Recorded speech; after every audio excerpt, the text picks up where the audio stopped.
સાબરકાંઠાના વરાડીમાં આવેલી એક હાઈસ્કૂલ વિદ્યાર્થીઓ વચ્ચે થયેલી બબાલને પગલે વિવાદનું કેન્દ્ર બની છે। ધોરણ 12માં અભ્યાસ કરતા એક વિદ્યાર્થીને માર મારવાના આક્ષેપો સાથે કેટલાક લોકોએ હાઈસ્કૂલમાં હલ્લાબોલ કર્યો હતો। આ ઘટનાને પગલે ડીવાયએસપી સહિત પોલીસ કાફલો તાત્કાલિક હાઈસ્કૂલમાં પહોંચ્યો હતો। વધતા વિવાદને કારણે શાળાના તમામ વિદ્યાર્થીઓને રજા આપી દેવામાં આવી હતી। બાદમાં મહિલાઓ સહિતના લોકોએ વડાલી પોલીસ સ્ટેશનનો ઘેરાવો કરી અને ભારે વિરોધ નોંધાવ્યો હતો। છેલ્લા 4 દિવસથી ચાલી રહેલો વિવાદ હવે વિદ્યાર્થીઓ વચ્ચે પહોંચ્યો હોવાનું પણ જણાઈ રહ્યું છે। નીતિન પટેલ સંવાદદાતા ફોનલાઈન પર જોડાઈ ગયા છે।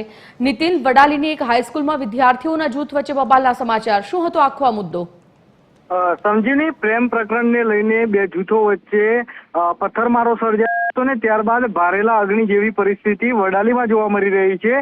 ગઈકાલે સાબરકાંઠા જિલ્લા પોલીસ વડાએ શાંતિ સમિતિની બેઠક યોજી હતી, છતાં પણ વડાલીમાં અત્યારે અશાંતિનો માહોલ જોવા મળી રહ્યો છે। પ્રેમ પ્રકરણનો જે મુદ્દો હતો તે હવે ગામમાં આવેલી હાઈસ્કૂલમાં પહોંચ્યો છે ને એક વિદ્યાર્થીને આ બાબતે ઢોર માર મારવામાં આવ્યો હતો ને વિદ્યાર્થીને ઢોર માર મારવામાં આવતા ભારે હલ્લાબોલ હાઈસ્કૂલમાં થયો હતો। ત્યારબાદ જે શાળાનું તંત્ર છે તેને વિદ્યાર્થીઓને રજા આપી દીધી હતી ને સ્કૂલ બંધ કરી દીધી હતી। સમગ્ર બાબતે જે મહિલાઓ છે તે પોલીસ સ્ટેશને પહોંચી હતી ને ત્યાં પીઆઈ અને પીએસઆઈને રજૂઆત કરી હતી ને સમગ્ર બાબતે કાયદેસરની તપાસની માંગ કરી હતી। ઉલ્લેખનીય છે સંજીવની કે પ્રેમ પ્રકરણનો મુદ્દો છે ને તેને લઈને બે સમાજો વચ્ચે તંગદિલી ભર્યું વાતાવરણ જોવા મળી રહ્યું છે ને હાલ પોલીસ શાંતિ સ્થાપવાના પ્રયત્નો વડાલી શહેરમાં કરી રહી છે। સંજીવની, ધન્યવાદ સમગ્ર જાણકારી બદલ નીતિન।